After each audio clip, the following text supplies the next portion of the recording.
In 2002, we got an insurance representative to talk to a group of self-help group women in the slums of Pune because they had lost a member to hospitalization and her family was in debt.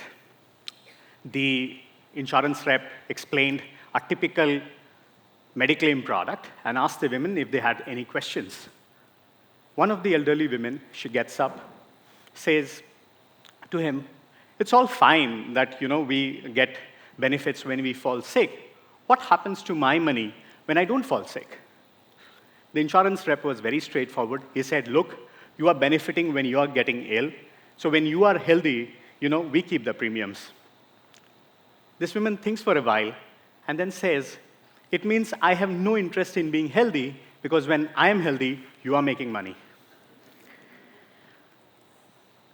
I am Kumar Shailabh, and I work with an organization called Uplift Mutuals that is radically designing health insurance in India so that it can work for everyone.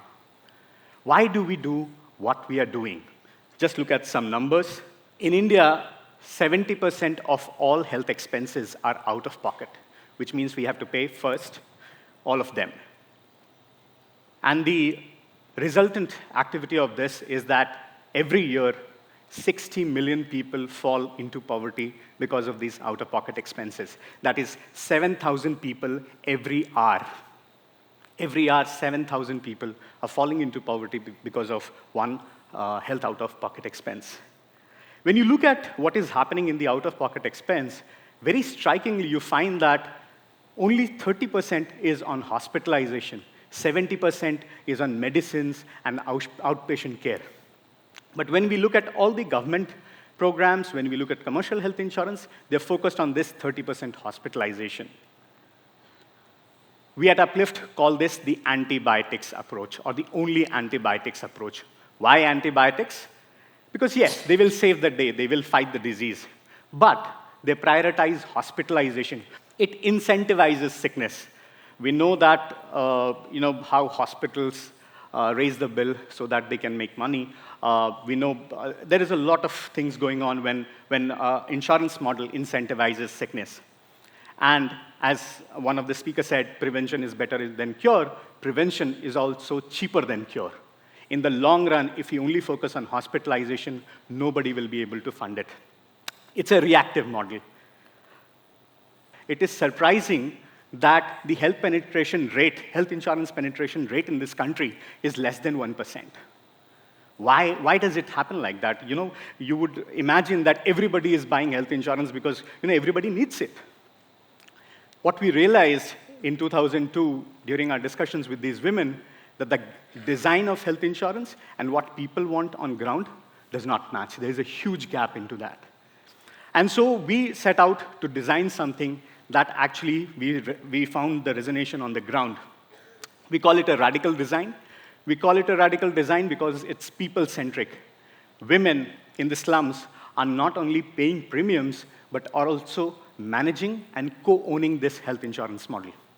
So you have actually women running this own health insurance. It's radical because it focuses on well-being. So a lot of well-being processes are part of the product. And it's radical because it is data-driven. At the level of the slum, at the level of the village, women get information as to how their health insurance is running, which not only helps them in decision-making, but also helps build trust and transparency. In 2004, we started this model. My co-founder, a French actuary, along with him and the community microfinance that we were working with, we set up this model. Guess what would be the premium that the women decided? 50 rupees per person per year. That's how we started this program in 2004 in the slums of Pune. Today, we have 300,000 plus women part of this model.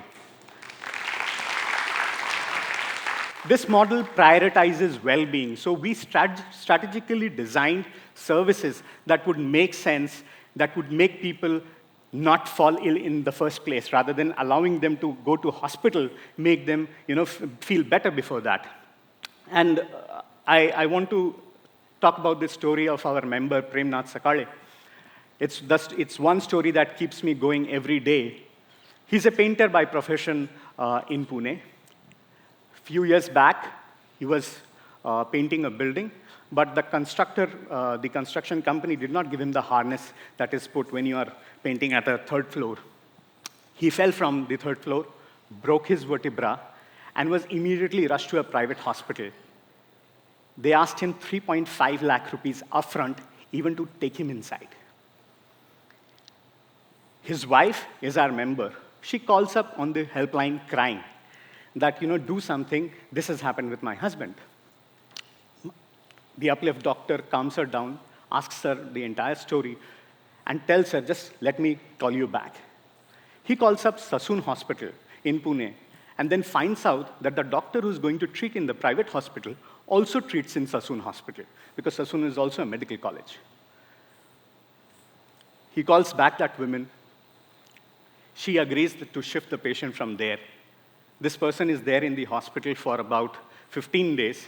The rod that was put inside his body was not available. It had to be bought from outside.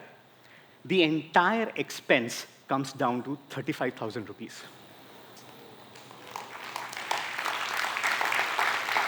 So even if we are not doing the hospitalization insurance part of it, this is how the mutual model works. And when he got discharged, the women came together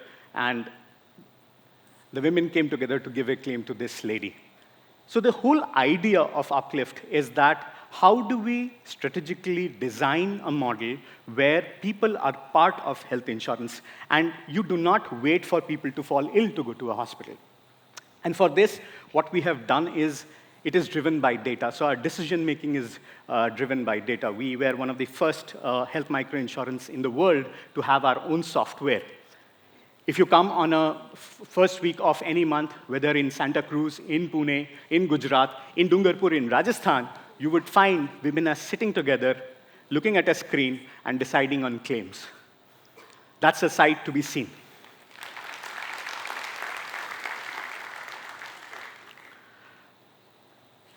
Because of this model, the hospitalization rate, the usage of hospitalization has gone down to 2%, while people use health services in this model up to 60%. So out of 1,000 people, while 2% are getting claims, that's how the commercial model also works, but 600 people are getting health services, are getting services that will keep them healthy.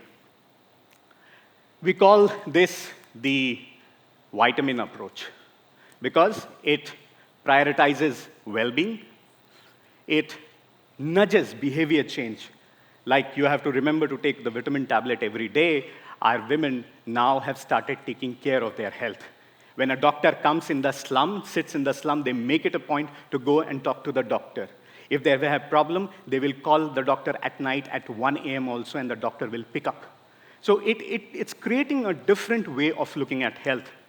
And obviously, it's cheaper in the long run. It does not save the day per se like antibiotics, but it is slow, it takes time, it develops. We took 14 years to come where we are. And it is not reactive, it's proactive. It's about taking care of each other. Has it been easy for us, what we are doing? It's a radical design. You won't find people running their own health insurance in this country very often. But the data that we have coming from the program and the impact that is there on the field, we find it that we are on the right track. And there have been many individuals and institutions along the way who have helped us being here. There are some of them. And in spite of a lot of problems that we have faced, in spite of a lot of mistakes we have made, we have stuck to the idea that it works. In 2015, after doing this across 7 locations, urban, rural, and tribal, Maharashtra, Gujarat, Rajasthan, and some parts of Tamil Nadu also, where this program now covers upwards of 300,000 people, we decided that this model is ready to work at scale. Now, the challenge that we are now working on is, how can we build this for everyone? If women in slums in Bombay, if women in tribal Dungarpur, Rajasthan can run this, how can we bring this to scale? That's what we are working on. And in 2018, with our tech partners, Tieto India, we developed perhaps the first health mutual microinsurance app for our members in local language. What this app does is, you not only can file a claim, you can see your policy, you can also see what is happening to the global fund that you are part of. You can see how many people are part of it, how many people are claiming it, how many people are using services. So the whole idea of insurance being opaque, of insurance being behind a company, has been made into a radical transparent model. And we believe that this tech platform is the way to scale this model across millions. And to conclude, what I would say is the future of health insurance is mutual. And through the foundation of this vitamin model, we want to build a movement where you, me, all of us build mutuals across this country, have health insurance for everyone. Thank you.